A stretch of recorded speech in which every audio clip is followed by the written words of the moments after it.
What is the best way to grow $10,000?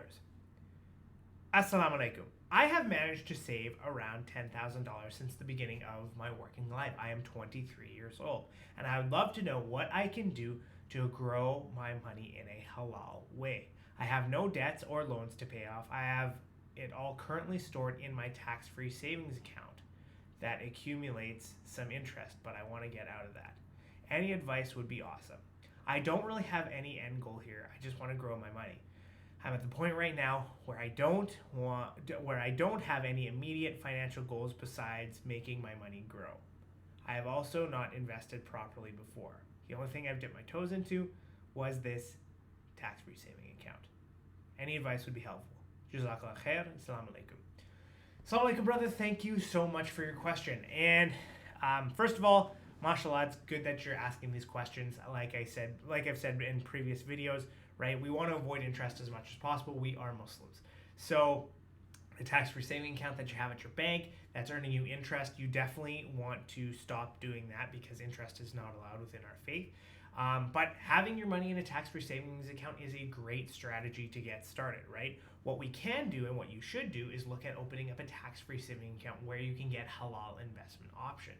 So what this means is that your investments won't touch things like interest, alcohol, gambling, tobacco, adult entertainment, weapons, drugs, and so on. So there are some things that you could put your money into, different types of halal ETFs, different types of halal funds.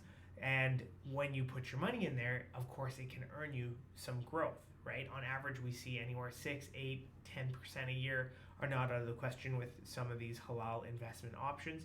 And so if you're someone who doesn't have an immediate need for the money, then it might be okay, putting it into some of those long-term, more aggressive options, right? But if you're someone who, in the next year I might need it for down payment for a house, trip, whatever the case may be, then in general it's better to put it into something more low risk that doesn't have as much fluctuations, where you can get the money out when you need it. But great job saving that amount, great job getting your finances in order, especially at this early age. The younger you are and the earlier you start, the better off you're going to be financially over the long term. So it's really important that you get this right and get it right in the beginning.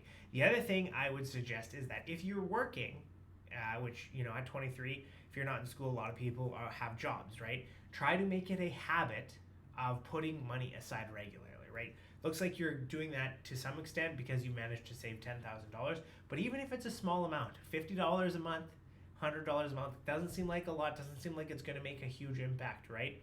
But I've had clients who have been putting aside just these little amounts of money, and it's managed to help them go on a trip to Hajj. It's helped them manage to save for their kids' education, all these different things, right? So don't underestimate the difference that a small, consistent amount benefits you over the long term.